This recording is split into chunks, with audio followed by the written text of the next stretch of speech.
এবার দেখো এই উপরের আরপিএম এইটা আপ ডাউন করবে। হ্যাঁ, এই hello friends, welcome to my channel. তো আজকে যে ভিডিওটা সেটা সম্পূর্ণ হচ্ছে ব্লগ, মানে যেটা আমি বাইক নিয়ে বেরিয়ে যাই সেটা আমি করব না। আজকে আমি বলবো গাড়ির ইঞ্জিনের ব্যাপারে, মানে কীভাবে গাড়ি স্টার্ট করতে হয় সকালবেলায়, এটা জানা জরুরি। যারা জানো না তারা অবশ্যই জেনে নাও। তা চলো ভিডিওটা শুরু করি।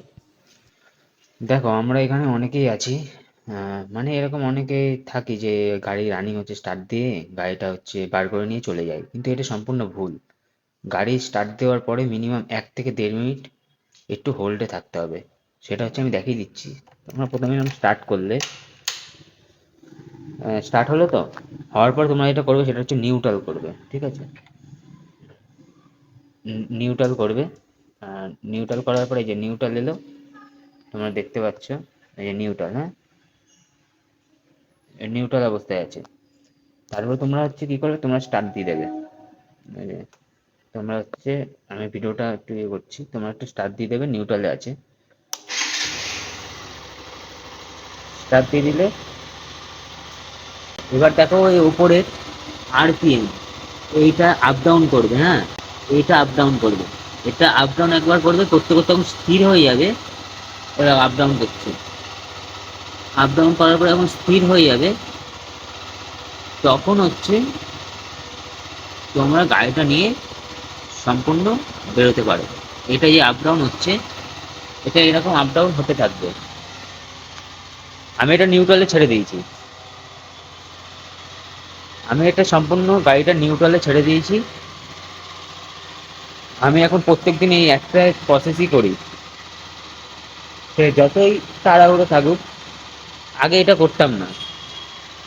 এটা করবে, তোমাদের ইঞ্জিনটাও ঠিক থাকবে আর গাড়িও ঠিক থাকবে। তা এটা মিনিমাম 1 থেকে 2 মিনিট, বেশি না, 1 মিনিট 30 সেকেন্ড এরকম একটু টাইম হয়। তারপরে ব্যাস, তারপরে যেই এই দাগটা যখন স্টেবল হয়ে যায়, এই যে স্টেবল হয়ে যাবে, তারপরে তোমরা গাড়ি নিয়ে বেরোতে পারবে। যারা যারা এই প্রসেসটা জানো না তারাও জেনে নাও, তোমাদের কাজে লাগবে। তো আজকে আমি কোনো ব্লগ করিনি, আজকে জাস্ট এটুকুই তোমাদেরকে বলার।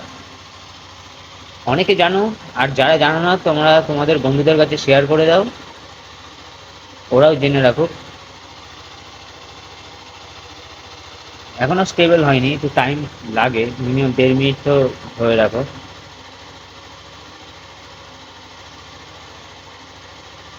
তা স্টেবল হয়ে যাওয়ার পরে তোমরা গাড়ি নিয়ে একবারে বেরিয়ে যেতে পারো। এটা হচ্ছে মেন প্রসেস, এটা সব জায়গায় শুনবে তোমরা, কোম্পানি থেকে শুরু করে ছোটো মেকানিকদের কাছে, ওরা বলে দেবে। দেখো আমার এই কাঁটাটা এখনো স্টেবল আছে, তার মানে আমি এখন নিয়ে বেরোতে পারবো। আজকের ভিডিওটা জাস্ট এইটুকুই। আবার নেক্সট ভিডিওতে আসবো।